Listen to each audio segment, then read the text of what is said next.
sexual ethic. And finally, I'm going to take one of the wounds from Father Rossmini's book and include it on my list. Father Rossmini was very unhappy with the way in which bishops were appointed.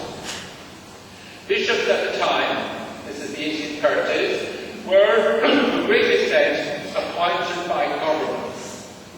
And Father Rossmini didn't like this, and he wanted to go back to the tradition of the early church, where the priests and the people in the diocese would have a great say in choosing their own bishop.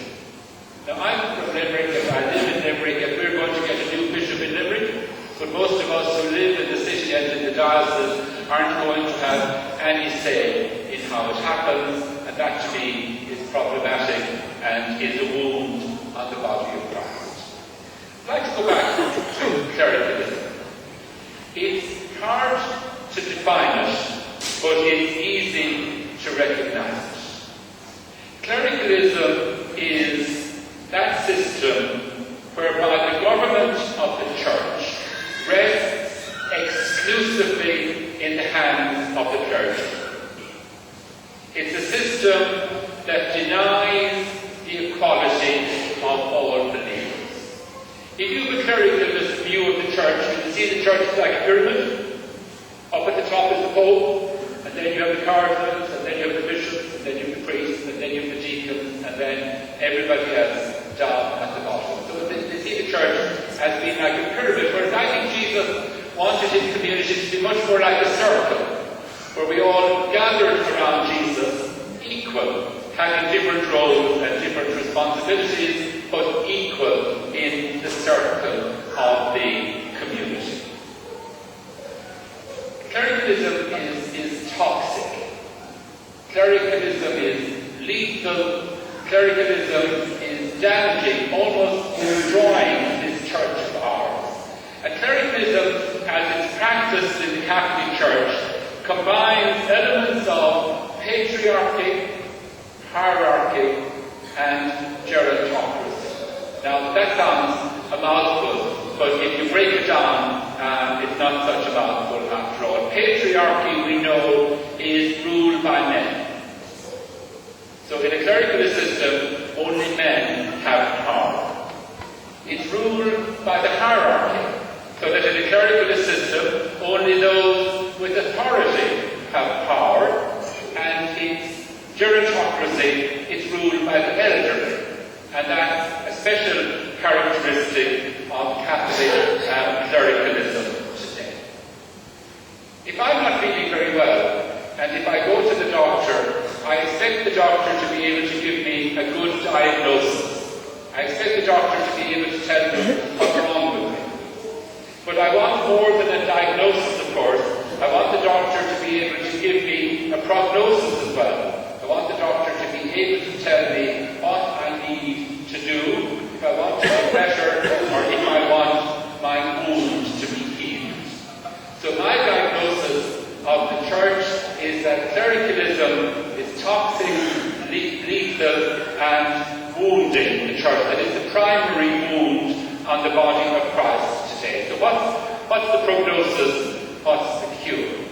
Cormac Murphy O'Connor is the retired Archbishop of Westminster in London. He's Cardinal, and he's one of the people appointed to do the apostolic visitation of Ireland. He gave a lecture in Maynooth in June, and this is a very brief synopsis of what he had to say. He said that the challenge facing the church is to allow lay people take their rightful place as full members of the church. Now, clericalism doesn't allow lay people to take their full rightful place as full members of the church because it excludes them from governance. So Cardinal Murphy O'Connor went on to say that we need to develop structures that promote real participation in leadership. Well, Benedict talked recently about co-responsibility as the direction in which we need to be moving. And Cardinal Murphy O'Connor says that we need structures of consultation at every level of the church.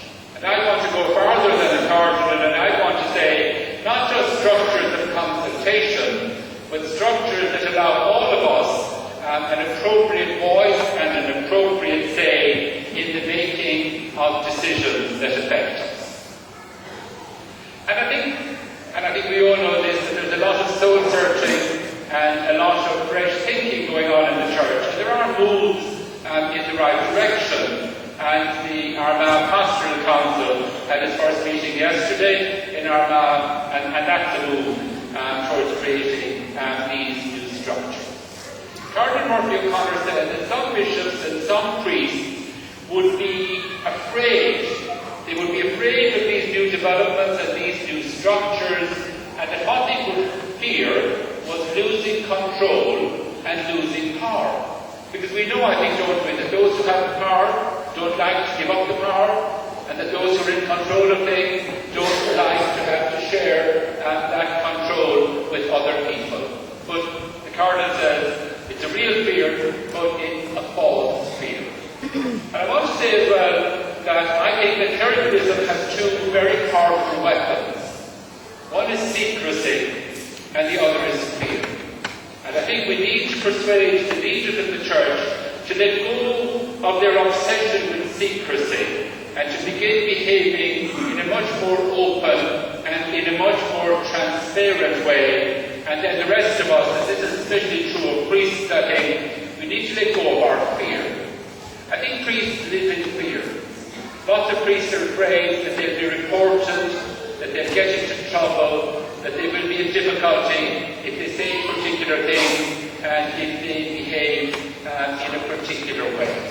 So the time for secrecy is over and the time for fear has passed as well. So I think if we begin putting these new structures in place, we will hopefully begin to bring about the dismantling of the clerical system, and that will contribute to the healing and to the renewal of our church. And it will give us hope. But we need to remember, of course, that more than structures is needed, because structures in themselves aren't going to save us, and that our efforts at putting new structures in place need to be accompanied by a very profound renewal of our life of faith, and a very profound renewal of our prayer lives and our spiritual lives.